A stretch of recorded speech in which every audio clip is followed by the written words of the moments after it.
ఇంకోటి కూడా విజ్ఞప్తి చేస్తున్న ప్రజలకి, ఎందుకు సడన్గా తెలంగాణ నుంచి పైసలు మాయమైనాయి? ఇవాళ ఎంత పెద్ద ఆసామి కానీ,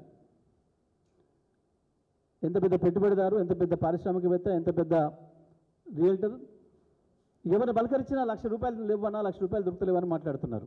ఏం జరిగింది? ఇగో ఈ 50,000 కోట్లు ఢిల్లీకి చేరినాయి. 50,000 కోట్లు తెలంగాణలో ఉండాల్సిన, తెలంగాణలో ప్రజల మధ్యన తిరగాల్సిన డబ్బులు ఢిల్లీకి పోయినాయి. అందుకనే ఇవాళ తెలంగాణలో డబ్బుల కొరత వచ్చింది. ప్రజలు డబ్బుల కొరకు ఇబ్బంది పడుతున్న ప్రజలందరూ కూడా అర్థం చేసుకోవాల్సిన విషయం ఇది. హైదరాబాద్ రియల్టర్ కావచ్చు, పారిశ్రామికవేత్త కావచ్చు, బిల్డర్లు, కాంట్రాక్టర్లు కావచ్చు, గ్రామీణ ప్రాంతంలో ఉండే రైతులు, కూలీలతో సహా, చిన్న వ్యాపారస్తులతో సహా ప్రతి ఒక్కరు అర్థం చేసుకోవాల్సిన విషయం, తెలంగాణ బిడ్డల సొమ్ము, తెలంగాణ ప్రజల రక్తమాంసాలతో సంపాదించిన సొమ్ము, మన పేరు మీద అప్పు తెచ్చిన సొమ్ము 50,000 కోట్లు ఇప్పటికే ఢిల్లీకి చెల్లించి వచ్చారు. అందుకే తెలంగాణలో ఇవాళ ఈ దుస్థితి వచ్చింది. ఎక్కడెక్కడ ఆగిపోయినాయి, స్టాండ్ స్టిల్ అయినాయి. కోమలకు పోయింది ఇవాళ తెలంగాణ ఆర్థిక రంగం, తెలంగాణ నిర్మాణ రంగం కావచ్చు, తెలంగాణ పారిశ్రామిక రంగం కావచ్చు,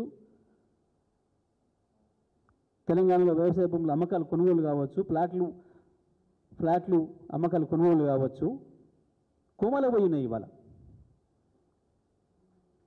కారణం ఏంటంటే ఇది మన జేబులు కొట్టి తీసుకుపోయి ఢిల్లీలో కప్పం కట్టి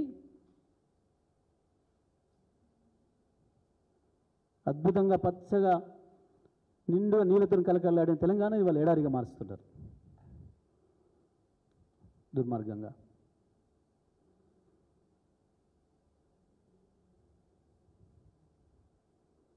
ముఖ్యమంత్రి, నీకు అభినందనలు, నీ 50వ పర్యటన విజయవంతంగా ముగించుకొని వస్తున్నందుకు. కానీ నువ్వు ఢిల్లీ నుంచి బయలుదేరేటప్పుడా, హైదరాబాద్లో ఫ్లైట్ దిగంగానేనా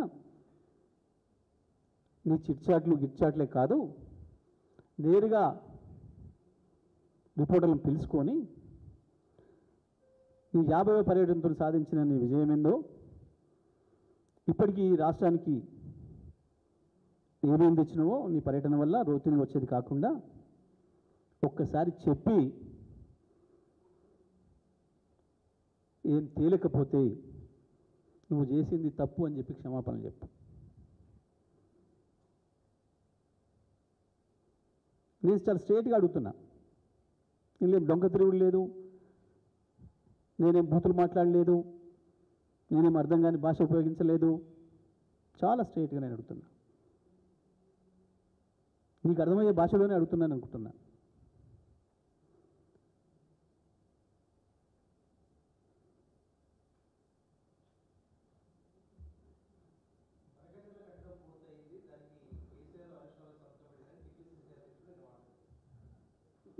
నాకు అది చూసిన కాడి నుంచి చాలా పెద్ద జ్ఞాని కంటే మించిన ఒక బ్రహ్మజ్ఞాని కనబడుతున్నాడు ఆయనలో. వాళ్ళ ముఖ్యమంత్రి ఒక జ్ఞాని అనుకుంటే శ్రీ శ్రీ శ్రీ శ్రీ త్రిదండి మహేష్ కుమార్ స్వామిలాగా కనబడుతున్నాడు నాకు ఆయన. ఎంత గొప్ప జ్ఞానం, ఎంత గొప్ప పరిజ్ఞానం. ఒకవైపు వాళ్ళ ముఖ్యమంత్రి, వాళ్ళ నీళ్ళ శాఖ మంత్రి ఏమో, మేము తట్టెడు మట్టి దమనీయం, మేము అనుమతులు రానియం అని చెప్పడమే కాదు, బనకచెర్ల ఇష్యూ ఉంటే నేను ఢిల్లీకే పోను అని చెప్పి చాలా స్పష్టంగా రాసి పంపిండు ఆయన సీఎం ఆఫీస్ నుంచి. పాపం ఈ స్వామివారేమో మహాజ్ఞాని, పరమజ్ఞాని, మరి ఎక్కడి నుంచి వచ్చిన దివ్యజ్యోతి నుంచి వచ్చిన జ్ఞానమో, వారికి ఎక్కడి నుంచి వచ్చిన జ్ఞానమో కానీ బనకచెర్ల అయిపోయింది నిర్మాణం. మీకు విషయం చెప్పనా, అసలు బనకచెర్ల అంటే ఏంది అనేది ఇప్పటి కూడా తెలియదు మహేష్ కుమార్ గౌడ్కి. అసలు అదేంది? అదేమన్నా ఒక బ్రహ్మ పదార్థమా? అది ప్రాజెక్టా, బ్యారేజా, రిజర్వాయరా? అసలు అది ఎక్కడుంది? కనీసం వాళ్ళ ముఖ్యమంత్రిని ట్రోల్ చేస్తున్నప్పుడన్నా తెలుసుకొని ఉండాల్సి ఉండే. సరే వాళ్ళ ముఖ్యమంత్రి పాపం తెలియక బహిరంగంగా అడిగిండు. ఇది బయటపడంగానే వెంబడే కట్ కట్ కట్ కట్ లైవ్లు బంద్ చేయండి అని చెప్పిండు. దాచిపెట్టుకునే ప్రయత్నం చేసిండు. మరి దివ్యజ్ఞానికి కనీసం అది తెలుసుకోనన్నా మాట్లాడాలన్నా సోయి ఉండాల్సి ఉండే. పోయింది ప్రజలకి, పాపం ఆయనది కాదు, ముఖ్యమంత్రి చేతుల నుంచి గుంజుకొని ముఖ్యమంత్రి పిసిసి జాంతనై పార్టీ మేమే నడుపుతామని చెప్పి పాపం ఆమెను పంపిరు. ఆమె తిరుగుతుంది. ఇందులో తగుదనమ్మా అని చెప్పి ముఖ్యమంత్రి నాది పోయింది నాది పెత్తనం అని చెప్పి బయటపడకుండా కొరకు ఈయనను పంపిండి తోడుకు. పాపం ఈయన ముందట నడిచి ఇది నేనే చేస్తున్నా అనిపించుకుందామని. తెలంగాణలో సామెత ఉంటుంది, బండి కింద పోయే శునకం సామెత. అది దాని కింద పోతుంటుంది, బట్ ఇది బండినంతా నేనే నడుపుతున్నా అనుకుంటుంది. అది ఆగిపోతే ఇది తక్కువ ఆగిపోతుంది ఎండకు పోరిచ్చి, కానీ అనుకోవడం మాత్రం నేను నడుపుతూ అనుకుంటుంది. అట్లా పాపం ఆమె నడిపే యాత్రకి ఈయన పోయి ఏదో ఒకటి మాట్లాడదు కాబట్టి అసలే ఆడ ప్రజలు తిరుగుబాటు వస్తుంది. మా యూరియా సంగతి ఏంది, మా ఇంకో సంగతి ఏంది అడుగుతున్నారు రైతులు. ఈ కన్ఫ్యూజన్లో ఆ కన్ఫ్యూజన్లో పాపం ఏం మాట్లాడేలోకి ఇది మాట్లాడినట్టుండు. ఇంత గొప్ప జ్ఞానులు, ముఖ్యమంత్రులు, పిసిసి ప్రెసిడెంట్లు చూసి ధరించాలి పాపం కాంగ్రెస్ పార్టీ కార్యకర్తలు. కాకపోతే ఈ రాష్ట్ర ప్రజల కర్మ అనలే. నేను ఇప్పుడు బండి కింద పోయే శునకం ఇట్లా అనుకుంటుంది అని చెప్పిన. నేను శునకం అన్నా. నీ ఇష్టం, నువ్వేమైనా మాట్లాడు, నువ్వు అనదలుచుకుంటే నీకు కోపం ఉంటే అనుకో, నాకే అభ్యంతరం లేదు. నేను అన్న పదం అయితే గది,